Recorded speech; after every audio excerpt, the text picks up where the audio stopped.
This is Darryl LaBarrie in LaBWork. I am excited today. We got Walker Kessler. He's a 7-footer. He can do it all. He's got Duke. He's got Carolina. He's got Auburn. He's got Cal. He's got Gonzaga. Everyone in the country wants a piece of this kid. He has an unbelievable personality. He's a great student. I'm looking forward to working with him on the court. We're going to do a little bit of film work, and we're going to do some 90 feet in the lab to get to know his personality. I'm excited about today's episode. I hope you are too. LaBWork, let's get it. What's up, Coach? What's going on, Walker? How are you doing today? Pretty good about yourself. Doing good, man. Today I want to spend a little bit of time with you. We're going to do 90 feet with Walker Kessler. Just ask you a couple questions, get to know about you. We're going to do a little film room work, kind of see how you think on the court, and what makes you the player you are. And then we'll also do a little bit of on-court work as well. Sounds good. All right, looking forward to it, man. Yes, sir. There's a lot of things that are very impressive about you on film, first of all. But the thing that stood out to me the most, just because of your size, is your ability to create off the dribble. So can you kind of talk to me about, I don't know if you were smaller when you were young, if you were a guard, if this is something that you work on, kind of how did you develop an ability to, put the ball on the floor and make plays? Right. So at a young age, obviously, my dad being a big man, first thing we learned was jump hooks, left and right. Mm-hmm. Drilled that all the time. Then my dad kind of got tired of me being the big man, like rec league and stuff. Okay. So, going block to block, not really getting the ball. He wanted you to do some different things. He wanted me to do some different stuff. So he did not coach me at all about dribbling. He didn't know anything about that. No, that's not him. That's, I don't know if the camera, there's someone off screen right now. That's my trainer. Him and his partner, Coach Austin, I've trained with them for 6 years. They've given me all the skills I've had. So it's all thanks to them. Okay. All right. So talk to us a little bit about this play. I don't know if this was a set where they want to throw you the ball kind of like in the 3-point area and then let you isolate to make a play, or if you just decided to make a play because he was playing so aggressive. Just kind of talk through what happened in this situation. Honestly, I just kind of wanted to get a bucket right here. It was like fourth quarter, so I just said, all right, I'm just going to go take him down. So then try to get him, kind of move his feet a little bit, see how he played, and then when he cut me off right there, I just changed directions. And I don't really have to get necessarily blow him past him because I'm so long. Exactly. Just go over top him. So another thing I noticed, you put the ball on the floor great, but I think you prefer to go left. Is that something that has always been that way? Because most guys obviously right-handed. Right. So funny thing is, I don't really prefer any side. You'd think I prefer left hand, but that's what it looks like. That's every time I go to my left. I know. I don't know why that is, honestly. I think I've just grown up finishing with both right and left, and I feel like I can jump higher with my right and I'm more explosive, so I guess that's why I favor that side. But no, everyone says that. Well, I think it makes you harder to guard because, most people are going to shade a right-handed guy and force him to his left. So now, if that's the way you're comfortable going, it just becomes an advantage for you. This one here, you kind of caught the ball, again, almost in a similar place, but this time instead of, having to change directions, tell me what you saw and what made you drop baseline and, what kind of transpired. Right. So obviously catching on the fast break, this defender's going to have to come over from the kind of like the elbow to me. Yeah. And so catching him off guard, he's not going to be able to get to me right away. So I just took 2 hard dribbles, ripped left, and then just finished over him. Obviously, there was no help on the backside. I'm not sure if you could see all that when that was happening, but as you started to drive, I'm assuming you saw no help, so that's why you just exploded and finished at the rim. Yes, sir. And I figured he wasn't going to jump. And if he did, he probably would have been embarrassed. But I agree. Now, this last clip, you get a defensive rebound. Most big men are taught naturally just to find the point guard, give the point guard the ball, sprint down the middle, get head on the rim, and post up. Kind of explain to us what you've been taught, and then why you chose to drive the ball all the way. So working on my handle and stuff forever, we've always done full court stuff and always practiced that, and it's so hard for a defense to guard a big man going right off the rebound and just going. I agree. And I don't necessarily have to score out of that, but it's just creating plays and helping the defense. And I saw that he's going to try and set that screen or charge, and so I was like, I'm just going to go right past it because I don't have to go over you if I don't want to. So I just went around him. And the thing about it is if you got a big guy who can get a rebound, what it does is it ignites the break. I can tell your teammates kind of anticipate or expect that, so they get out and run. They're not even slowing down. So now, like you said, if somebody would have stepped up and slowed you down, you got options to pass the ball and create plays for your teammate.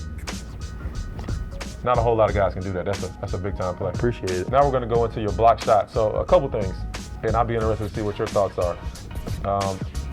Again, I think you tend to block shots with your left hand. I would see how you see that. But the other thing, the most impressive thing about your shot blocking is and I don't know, I think this is more of an old school philosophy or old school thought process. People don't really talk about this that much anymore, but you keep a lot of the balls in play. Right. So your teammates are able to get the rebound and run, and it turns into transition for you guys. Is that something you concentrate on, or does it just happen? Oh no, it's definitely something I concentrate on. Especially like you see all these and I'm not like flashy blocks are great. Don't get me wrong, like swatting something in the fan section is like awesome, but being able to block that ball and stay in play, that's a turnover. Exactly. So I've always already have like pretty good hands, so I've always had that kind of gift to be able to just get a hand on it, so it just messes it up enough where someone else can get it. Exactly. Is hand-eye coordination something you've always kind of had, or something you work on? Or? No, I've always kind of had really good hands, even from a young age. My whole family's had good hands. Nice. So this one, I think one of the most difficult things for big guys to do is step over to block a shot, but then the guy drops it off to someone and be able to react almost to the second play. So kind of talk to us about this. Is this something you drill, something you work on? This is, as Woodward Academy, our defense we work defense every day. That's our main emphasis. So nice. Being able to close off I probably should have got a little farther. I probably met him outside the lane right there, but being able to meet out slide lanes and slide and turn and face on that and stay vertical on both sides is something we drill every day. Nice. Are you also are you a charge drawer as well? Because a big guy who can draw charges and block shots is even more impactful. Well, then I'm not very impactful because I will be taking a lot of charges, I'm not going to lie. Do the coaches talk to you about that? They do, but honestly, they tell me that being able to hold the ball into play, it's a turnover regardless. Exactly. Obviously, there's times when to draw the charge and when it's a bigger guy. And I think that'll come into play more as you get to college. Right. And also, with being in high school, they're not really going to call a lot of charge on a little guard driving into a big man like that. But in AAU, I've gotten some charge where a big man will try and go like this and then go on their shoulder, and then you just fall back. Okay. But rarely on the drive do I get a charge. I want you to talk about this because I think this is an elite move, and this is where the game is going to. So I want to get your thoughts on it. That's just tough, Coach. I'm not gonna lie. That's your response to that. That's just. We rep that out all the time, and you don't really see a big man doing that a lot. And I didn't see myself doing that a lot until probably last year is when I first started to put it on the floor and do stuff with it. But and obviously with this becomes multiple mistakes, and I've had multiple turnovers from this, I'm not gonna lie, but it's just constantly repping it, right? Yeah. And so, no, honestly, he wasn't really respecting my shot, and so I said, oh, okay, well then I'll just step back on you, and then whoop, that's pretty tough, Coach. And then what was the noise? What was the noise when you shot it? Little drip, like whoop, you know what I'm saying? This one, as impressive as the step back was to me, I think this is a harder shot because you're in transition. You're going full speed. You take one. It's guards that can't make this shot. So talk to us a little bit about this play right here. So once again, I've read that out millions of times. Wonderful pull-ups. Literally all the time. So, and especially as the pull-up's kind of dying now. And I'm not saying I'm a master pull-upper. I'm not by any accounts. But being able exactly, and it's also being that you can score at all three levels and you can drive and stuff like that. They're not really expecting you to pull this one up. So I just saw that he was back, and I said, oh, well, I'm just going to pull it up then. And in this scenario, it's not really like I'm not thinking step per step. I'm just kind of reacting. Like if I see him back a little bit, all right, I know what to do in that case. If I see him up a little bit, all right, change direction. It's just like kind of just multiple reps, just creates instinct and then just creates reactions. And give me your thought process on why you chose to go glass instead of straight in that situation. I'm a big man coach. We live by the glass. I hear that. Now this is what everybody loves about you. And I think what most people who haven't seen you a lot but just seen highlights, they think of you as a big guy that can shoot the ball from three. So kind of talk to us about when this developed, and then I'll talk to you a little bit about what I saw in this specific play. Right. So when I first started working out with Coach Austin and Coach Rob, this was the first thing we worked on, was a shot, especially at the new day and age of the NBA. All bigs are able to shoot.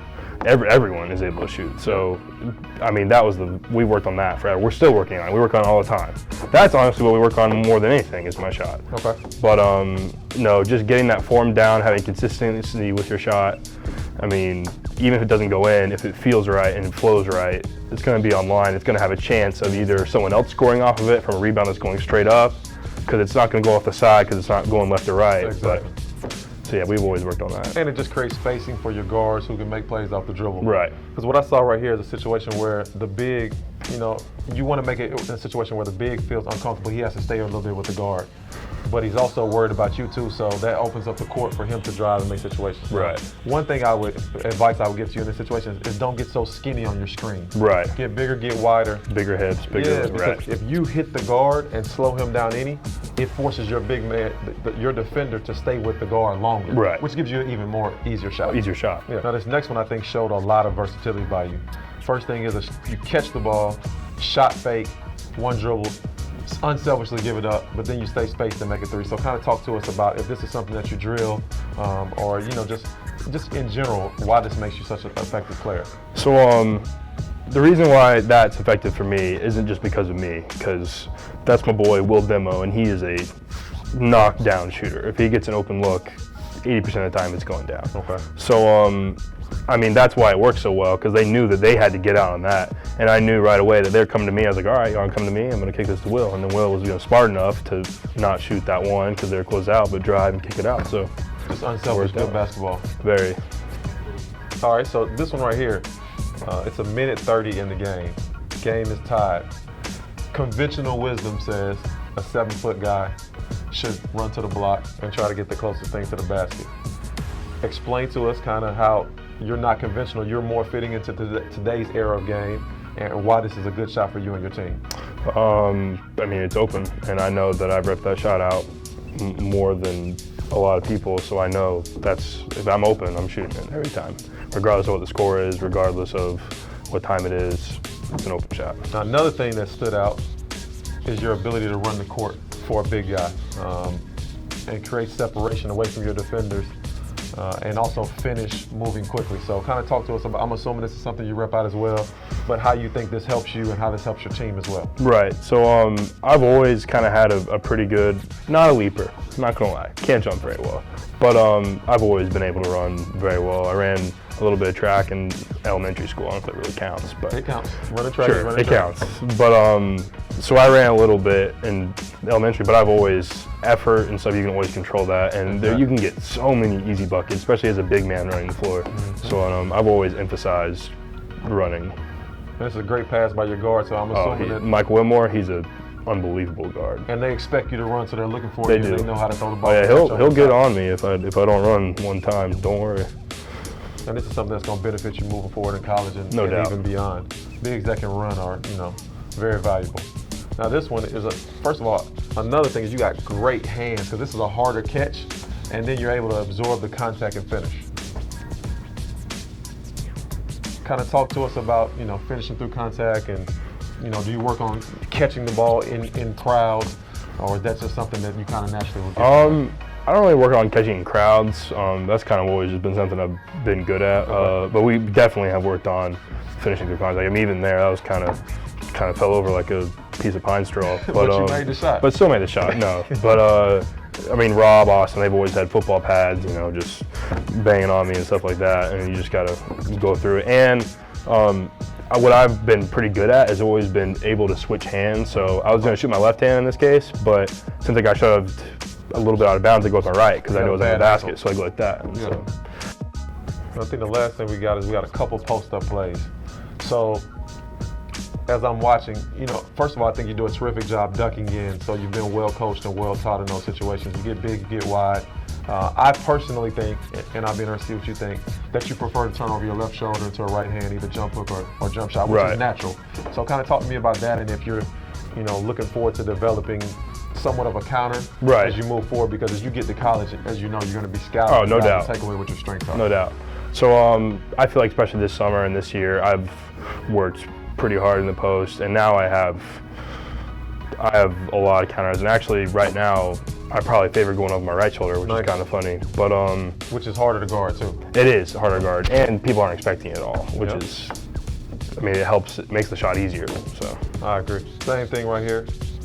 Great duck in, great seal, and nice finish through traffic. Kind of talk to us about, again, smaller guys trying to be physical and push you out. Right. So kind of what's your thought process in high school versus your thought process in AAU? Right. So in high school, when those small big men, I guess you could say, are trying to beat you up, I mean, you don't really have to fight that much. I mean, I'm so much longer than them, I can just go over top of them. Obviously, you don't want to get pushed off the block so easily, but you don't have to try and muscle through them and stuff like that. And then AAU, I would say AAU, you can't really help as much in defense. So so you feel you got one-on-one situations? Yes, and so you can kind of really get to work in AAU. Okay. Now, as we finish up, I think, and I want to make sure I don't want to misspeak, do you kind of have a top 5 right now as far as recruiting goes?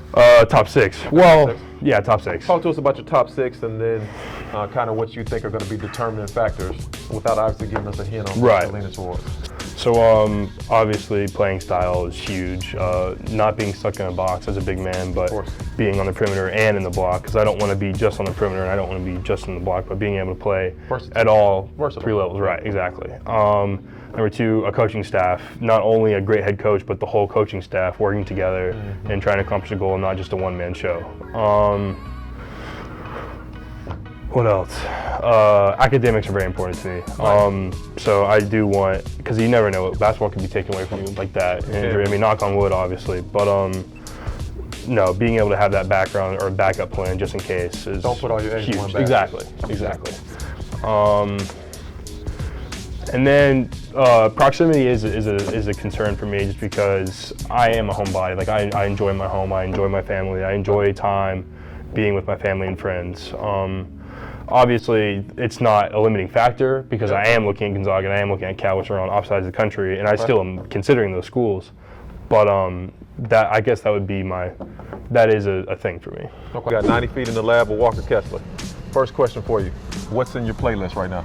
My playlist? Yeah. What, songs? Yeah, what music you listen to? If we go in the iPod right now. I got you. All right, so we got to have some classic rock in there. Okay. Got a little Eagles, got a little Beatles, got a little Rolling Stones, a little bit of Green Day, a little bit of U2. Got a little bit of rap, kind of not necessarily old rap, but a little older. I like Jay-Z, Kid Cudi, Lupe Fiasco, like Drake's old stuff. So real rap. Yeah, that's a good way to put it. That's a good way to put it. All right. Would you rather have make a game-winning 3 or seal the game with a game-winning block? Ooh. Probably. That's a tough one. I don't know. Probably block. Block would be kind of hype, yeah. All right. Who's your favorite NBA player today? Today, Anthony Davis. Anthony Davis. Is that who you pattern your game after? I mean, I try. I'm not as athletic as Anthony Davis. I'm not going to sit here and say I am, but no, probably Anthony Davis, yeah. Who's your favorite NBA team? NBA team, ooh, the Mavs. Okay. With Luka and Kristaps. That's going to be very good. I agree. Very good, yeah. What's your hooping shoe that you're wearing right now, and then what's your lifestyle shoe that you're wearing right now? These are Kobe's. I don't know. I don't know anything about shoes very well, so there might be Kobe 1, 2, 3s. I don't know. All right. What kind of lifestyle shoe am I wearing? Yeah. Shoes that fit. I don't know. Who's the best team in the state of Georgia right now? Oh, us. All right. Come on, coach. 90 feet with Walker Kessler. All right, so we're gonna do a little bit of encore work with Walker Kessler today. Extremely skilled big man, terrific on the perimeter, has a nice step back and put the ball on the floor. He can do a lot of different things on the court. Today we're gonna work on some things that he'll work on when he gets to college. Just his proper technique on setting ball screens, slipping out of ball screens in the jump shot, and then we'll also do a competitive rebounding drill that I think will be interesting for him. So we're looking forward to it. You ready to work? Ready to work. All right. So let me have you start at half court. All right. A big man that plays the style that you play, a lot of times you'll be in a trail position. Right. So first thing we're gonna do is we're gonna have you just start maybe one step behind, pitch and head the ball to me, and we're gonna have you just running in transition, stepping in, left, right footwork, and making a couple threes. Let's make 2. Sounds good. For timing's sake. All right. All right. Nice. Woohoo! That's pretty tough, though. That was. That's pretty crispy right there. I like that.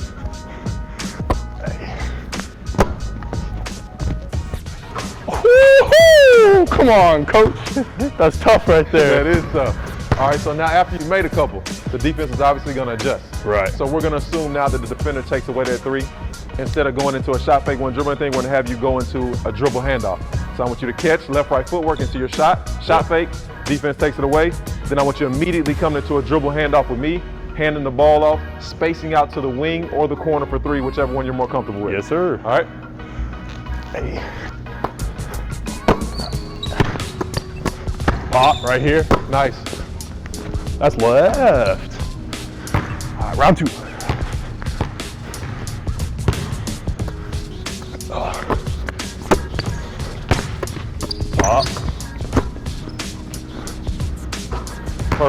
All right, for this next one, we're gonna do the same thing.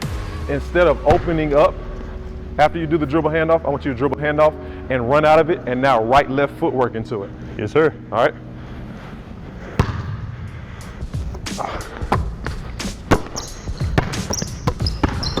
Nice. Nice. Now, a lot of guys that can shoot the ball like you will use that, that way of after the dribble handoff to create more separation away from the defense. Right. All right. So now let's go down to the dribble rebounding drill. Oh, yes, sir. So this drill here, normally we would do 10, but for the sake of time, we're just gonna do 5. Okay. So I'm gonna either bounce the ball, and you have to go gather it with 2 hands in the air, before it hits the ground, or I'm gonna roll the ball. If I roll the ball, you gotta fight me and get to the ball. And once you get the ball, you have 1 dribble, get to the rim and finish. Okay. Whether it's off the rebound, off the bounce, or off the roll, you got 1 dribble, get to the rim, finish. All right, so I got you. You got 5 dribbles. Yeah. I mean, so you got 1 dribble, One you gotta dribble. make 5. Go get it with 2. Hey, go get it with 2, come on. Finish. Nice. Hey, come on. Finish. 3. Man. Hey. All right.